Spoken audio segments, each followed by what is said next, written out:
தமிழக அரசு ஊழியர்களே மற்றும் அரசு வேலைக்காக காத்துக் கொண்டிருக்கும் இளைஞர்களே, உங்கள் வாழ்க்கையில் ஒரு மிகப்பெரிய மாற்றம் வரப்போகிறது.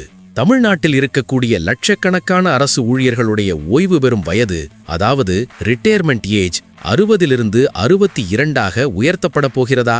முதல்வர் மு.க. ஸ்டாலின் இதற்காக ஒரு ரகசிய மாஸ்டர் பிளான் போட்டுள்ளாரா? திடீரென்று ஏன் இப்படி ஒரு யோசனை அரசுக்கு வந்தது? இதற்கு பின்னால் இருக்கும் உண்மையான காரணம் என்ன?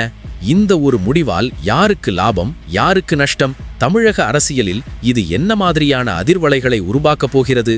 இதை பற்றி யாரும் சொல்லாத பல திடுக்கிடும் தகவல்களைத்தான் இந்த வீடியோவில் நாம் விரிவாக பார்க்கப் போகிறோம். இந்த வீடியோவின் இறுதியில் ஒரு மிக முக்கியமான ட்விஸ்ட் ஒளிந்திருக்கிறது. அது உங்கள் எதிர்காலத்தை தீர்மானிக்கக்கூடிய ஒன்றாக கூட இருக்கலாம். அதனால் ஒரு வினாடி கூட ஸ்கிப் பண்ணாமல் முழுமையாக பாருங்கள். முதலில் இந்த ஓய்வு பெறும் வயது உயர்வு என்பதன் பின்னணியை நாம் தெளிவாக புரிந்து கொள்ள வேண்டும். பொதுவாக நம் தமிழகத்தில் அரசு ஊழியர்களின் ஓய்வு பெறும் வயது 58ஆகத்தான் நீண்ட காலமாக இருந்தது.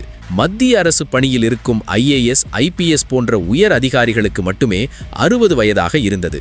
ஆனால் கடந்த அதிமுக ஆட்சியில் எடப்பாடி பழனிசாமி அவர்கள் முதலமைச்சராக இருந்தபோது ஒரு மிகப்பெரிய சிக்கல் உருவானது. அதுதான் கொரோனா காலம். அந்த சமயத்தில் அரசுக்கு நிதி நெருக்கடி மிக கடுமையாக இருந்தது. ஒரே நேரத்தில் ஆயிரக்கணக்கான ஊழியர்கள் ஓய்வு பெறும்போது அவர்களுக்கு வழங்க வேண்டிய செட்டில்மெண்ட் தொகையையும் மற்றும் பென்ஷன் தொகையையும் மொத்தமாக வழங்க அரசிடம் போதிய நிதி இல்லை. அப்போதுதான் உயர் அதிகாரிகள் ஒரு ஐடியாவை கொடுத்தார்கள். இப்போதைக்கு இந்த செலவை தள்ளிக்கோட வேண்டுமென்றால் ஓய்வு பெறும் வயதை 60ஆக உயர்த்துவதுதான் ஒரே வழி என்று கூறினார்கள். அந்த ஆலோசனையின்படிதான் அரசு ஊழியர்களின் வயது 60ஆக உயர்த்தப்பட்டது. இது தற்காலிகமாக அரசுக்கு ஒரு பெரிய நிம்மதியை கொடுத்தது. இப்போது அதே போன்ற ஒரு சூழல் மீண்டும் உருவாகியுள்ளது. தற்போதைய திமுக ஆட்சியில் முந்தைய அரசை விட நிதி நெருக்கடி மிக அதிகமாக இருப்பதாக தலைமைச் செயலக வட்டாரங்கள் தெரிவிக்கின்றன. இதற்கு பல காரணங்கள் சொல்லப்படுகின்றன. மகளிர் உரிமை தொகை திட்டம், இலவச பேருந்து வசதி, பொங்கல் பரிசு, தேர்தல் கால செலவு என பல மக்கள் நல திட்டங்களுக்கு அரசு பெருமளவில் நிதியை செலவிட்டு வருகிறது.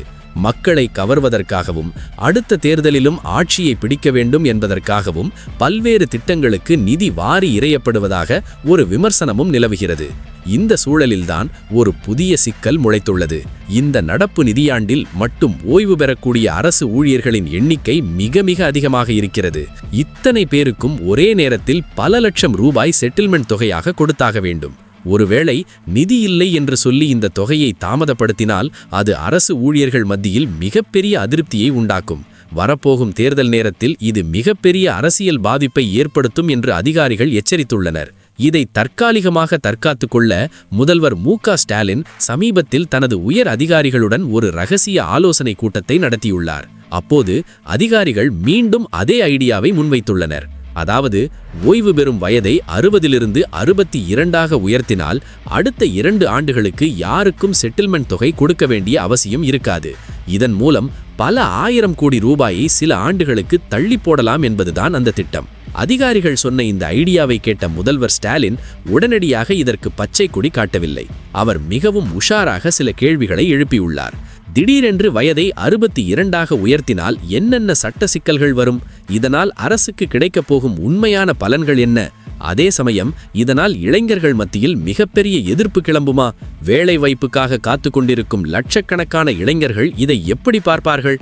இப்படி பல கோணங்களில் ஆராய்ந்து ஒரு விரிவான அறிக்கையை தாக்கல் செய்ய முதல்வர் உத்தரவிட்டுள்ளார். இந்த தகவல்தான் இப்போது தலைமைச் செயலகத்தில் காட்டு தீ போல பரவி அரசு ஊழியர்கள் மத்தியில் பெரும் பரபரப்பை ஏற்படுத்தியுள்ளது. இந்த ஒரு பக்கம் ஓய்வு வயது பஞ்சாயத்து ஓடிக்கொண்டிருந்தாலும் இன்னொரு பக்கம் அரசு ஊழியர்களுக்கு ஒரு மிகப்பெரிய மகிழ்ச்சியான செய்தியையும் முதல்வர் அறிவித்திருந்தார். அதுதான் டாப்ஸ் எனப்படும் தமிழ்நாடு உறுதியளிக்கப்பட்ட ஓய்வூதிய திட்டம். இந்த திட்டத்தை பற்றி பலருக்கு முழுமையாக தெரியவில்லை. இதில் பல சிறப்பம்சங்கள் உள்ளன. இந்த திட்டத்தின்படி ஒரு அரசு ஊழியர் கடைசியாக வாங்கிய அடிப்படை சம்பளத்தில் 50% பென்ஷனாக கிடைக்கும்.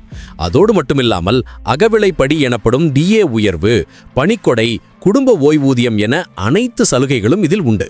இதில் ஒரே ஒரு நிபந்தனை என்னவென்றால் ஊழியர்கள் தரப்பிலிருந்து 10% பங்களிப்பு அளிக்க வேண்டும். மீதமுள்ள கூடுதல் நிதி எவ்வளவு தேவைப்பட்டாலும் அதை அரசே ஏற்றுக்கொள்ளும் என்று சொல்லப்பட்டுள்ளது.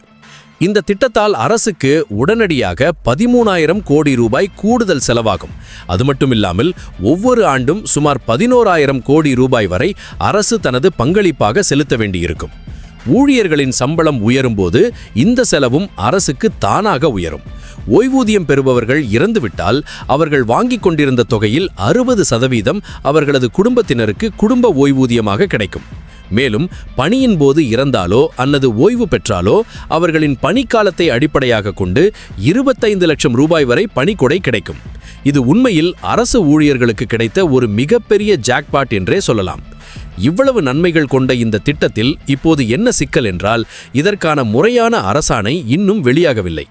மார்ச் 15ஆம் தேதிக்குள் தேர்தல் தேதி அறிவிக்கப்பட வாய்ப்பு இருப்பதாக சொல்லப்படுகிறது. ஒருவேளை தேர்தல் தேதி அறிவிக்கப்பட்டுவிட்டால் தேர்தல் நடத்தை விதிகள் அமலுக்கு வந்துவிடும். அதற்கு பிறகு அரசு எந்த ஒரு புதிய அரசாணையையும் வெளியிட முடியாது. அப்படி ஒரு சூழல் ஏற்பட்டால் இந்த திட்டத்தின் முழுமையான பலன்கள் கிடைப்பதில் தாமதம் ஏற்படும். அதன் பிறகு மீண்டும் யார் ஆட்சிக்கு வருகிறார்களோ அவர்கள்தான் இந்த திட்டத்தை இறுதி செய்ய முடியும். இதனால் அரசு ஊழியர்கள் மத்தியில் ஒருவித பதற்றமும் எதிர்பார்ப்பும் தொற்றிக்கொண்டுள்ளது. இப்போது நாம் மிக முக்கியமான ஒரு கேள்விக்கு வருவோம். அரசு ஊழியர்களின் ஓய்வு பெறும் வயதை 62ஆக உயர்த்துவது என்பது நிதி நெருக்கடியை சமாளிக்க ஒரு வழியாக இருக்கலாம். ஆனால் இது யாருடைய பாதிப்பில் நடக்கிறது?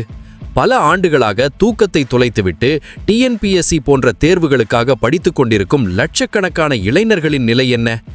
ஏற்கனவே காலி பணியிடங்கள் குறைவாக இருக்கும் சூழலில் இருக்கும் ஊழியர்களின் ஓய்வு காலத்தை நீட்டித்துக் கொண்டே போனால் புதியவர்களுக்கு எப்போது வேலை கிடைக்கும்? ஒரு பக்கம் அரசு ஊழியர்களுக்கு ஜாக்பாட் அறிவிப்புகள் வரும்போது, இன்னொரு பக்கம் தங்களின் வேலைவாய்ப்பு பறிபோகிறதோ என்ற அச்சத்தில் இளைஞர்கள் இருக்கிறார்கள். மூத்த ஊழியர்களுக்கு சாதகமாக அரசு எடுக்கும் இந்த முடிவு வருங்கால தூண்களான இளைஞர்களின் கனவுகளை சிதைத்து விடுமா? இந்த ஓய்வு பெறும் வயது உயர்வு என்பது ஒரு தற்காலிகமான தீர்வா அல்லது அரசு தனது நிதி மேலாண்மை தோல்வியை மறைக்க எடுக்கும் முயற்சியா? அரசு ஊழியர்களின் நலனும் முக்கியம், அதே சமயம் இளைஞர்களின் வேலைவாய்ப்பும் முக்கியம். இந்த இரண்டிற்கும் இடையில் ஒரு சமநிலையை அரசு எப்படி உருவாக்கப் போகிறது என்பதுதான் இப்போதைய மிகப்பெரிய கேள்வி. நண்பர்களே, தமிழக அரசு ஊழியர்களின் இந்த ஓய்வு பெறும் வயது உயர்வு மற்றும் புதிய ஓய்வூதிய திட்டம் குறித்த முழுமையான தகவல்களை இப்போது பார்த்தோம். இந்த தகவல் உங்களுக்கு பயனுள்ளதாக இருந்திருக்கும் என்று நான் நம்புகிறேன். இப்போது நான் உங்களிடம் கேட்கும் கேள்வி இதுதான்: அரசு ஊழியர்களின் ஓய்வு பெறும் வயதை 62ஆக உயர்த்துவது சரியா? இது அவர்களுக்கு ஒரு நியாயமான பலனா அல்லது இளைஞர்களின் வேலை வாய்ப்பை பாவிக்கும் ஒரு தவறான முடிவா? உங்கள் மனதில் தோன்றும் நேர்மையான கருத்துக்களை கீழே உள்ள கமெண்ட் பிரிவில் மறக்காமல் சொல்லுங்கள். உங்கள் கமெண்ட்கள் தான் இந்த விவாதத்தை அடுத்த கட்டத்திற்கு கொண்டு செல்லும். இந்த வீடியோ உங்களுக்கு பிடித்திருந்தால் ஒரு லைக் கொடுங்கள். இது போன்ற மிக முக்கியமான மற்றும் உண்மையான தகவல்களை உடனுக்குடன் தெரிந்து கொள்ள நமது சேனலான சாக்ஸருக்கு இப்போதே சப்ஸ்கிரைப் செய்து கொள்ளுங்கள். அந்த பெல் ஐக்கானையும் தட்டிவிடுங்கள். அப்போதுதான் நான் போடும் அடுத்தடுத்த வீடியோக்கள் உங்களை வந்து சேரும். மீண்டும் ஒரு சுவாரஸ்யமான மற்றும் முக்கியமான தகவலோடு அடுத்த வீடியோவில் உங்களை சந்திக்கிறேன். நன்றி நண்பா, நண்பீஸ்.